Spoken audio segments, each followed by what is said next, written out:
morning pong muli sa lahat ng ating mga kababayan. Ito pa rin po ang inyong Vice-Gobernador dito sa lalawigan ng Marinduque, Vice Governor Lynn Angeles. Katatapos lamang po namin ng aming regular na sesyon, ika-52nd regular session ng 16th Sangguniang Panlalawigan ng Marinduque. At kagaya po ng dati, ang inyo pong Vice Governor Lynn Angeles ay magbibigay ng konting update sa inyo kung ano ang ilan sa mga naging highlights ng session namin ngayong araw na ito. Lalong-lalo na po para sa kaalaman ng aming mga pinaglilingkurang Marinduqueño, kung nasaan man po kayo, sa loob at labas ng Marinduque. So, bilang isa ho sa nangyari kanina, ang Liga President, Liga ng mga Barangay Provincial President na tumatayo ring bukal ng lalawigan, si Kagalang-Galang Baldomero Limpiada ay nagbigay ng isang privilege speech kung saan ang subject matter ay ang ilang nangyayaring mga madalas na mga maiikling brownout na nangyayari dito sa lalawigan ng Marinduque. So minarapat niya na hilingin na ang Sangguniang Panlalawigan ay muling humingi ng paglilinaw mula sa Marelco kung ano ba na ulit ang kadahilanan ng mga bagay na ito at bakit tila naulit yung mga ilang maiikling brownout pero madalas na nangyari recently dito sa lalawigan ng Marinduque.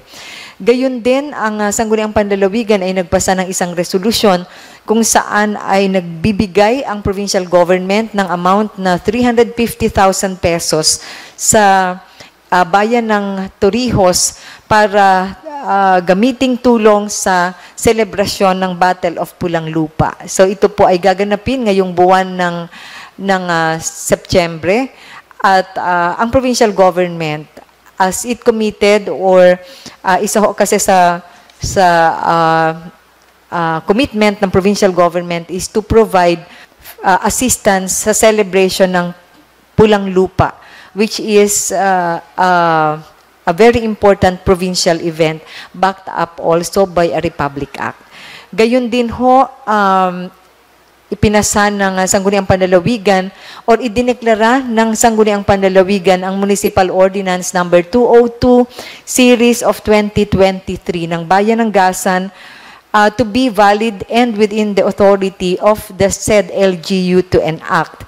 Ito po ay yung kanilang ordinansa na nag-provide ng konting amendment dun po sa kanilang programa na nagbibigay ng educational assistance para po sa ilang or financial assistance ang kanila pong termino para sa ilang mga yung kanilang tinatawag na most indigent but deserving students. So, nagkaroon ho ng konting pagbabago sa umiiral nilang ordinansa ukol dito. Medyo in-exempt po nila or in-exclude ang mga beneficiaries na ng 4Ps. Hindi na covered po nito at nag-provide din sila ng karagdagang requirement. Ganyan din ho, iniratify namin sa pamamagitan ng isang resolution of ratification ang kasunduan para sa legal services na ina-avail ng Pamahalaang Panlalawigan with the SEDA Law Office. Ito po naman ay para sa serbisyo na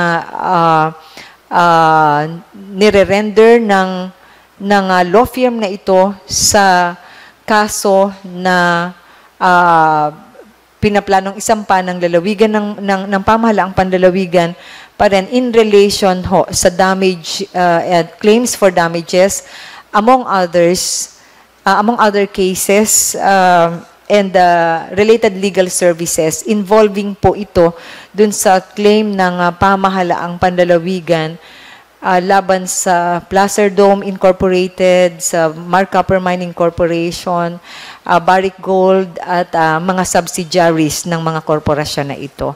Ito po ay tungkol sa nangyari sa ating lalawigan in connection with irresponsible mining practices.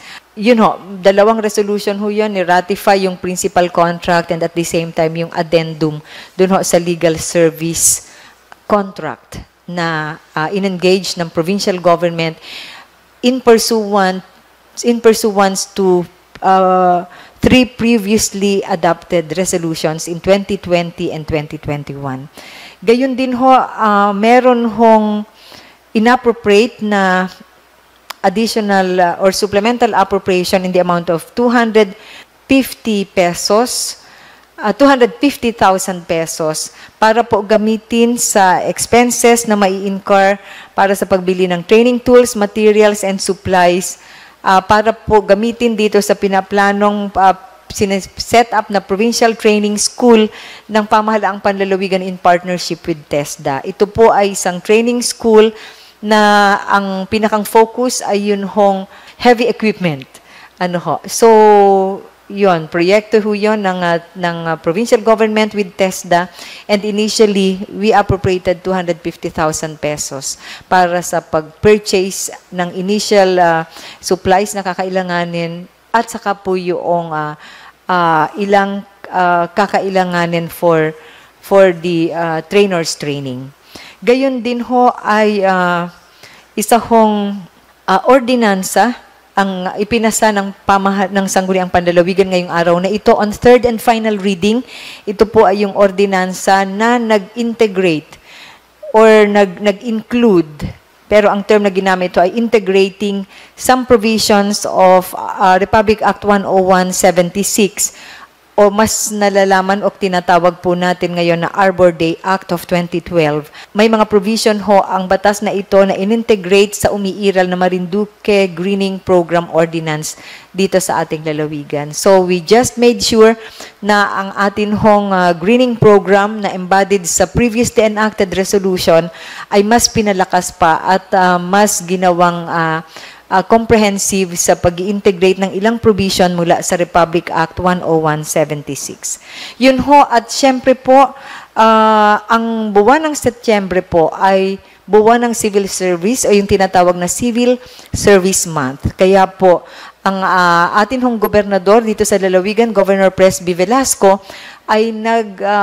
nag-issue ng executive order na enjoin sa lahat ng mga provincial officials and employees to actively participate sa mga ilang activities na isinusulong ng pamahalaang panlalawigan in line with the celebration. Kasama na nga po dito ang kick-off activities na gagawin sa Lunes, September 4, na pangungunahan ng isang banal na misa at susundan ng motorcade.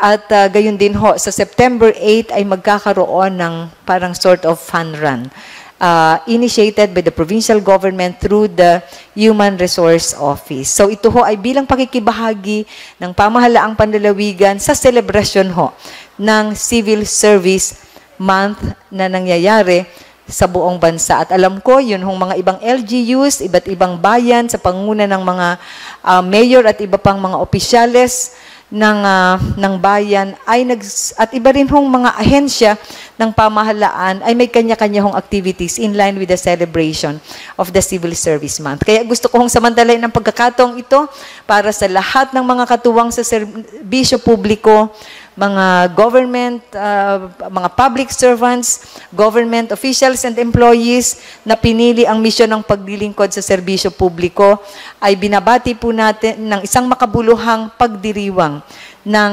Civil Service Month. Nawa po ang ating paglilingkod sa ating bayan, sa ating komunidad, sa ating kapwa ay mas maging makabuluhan at higit sa lahat ikalugod ho ng ating Panginoon. Sa lahat ho ng ating mga kababayan, lalo na sa mga Marinduqueño wherever you are, isa hong mapayapa at meaningful and restful weekend sa inyo, starting tomorrow. God bless you muli po. Ito ang inyong Vice Gobernador, Vice Governor Lynn Angeles. Mahal ko po kayo.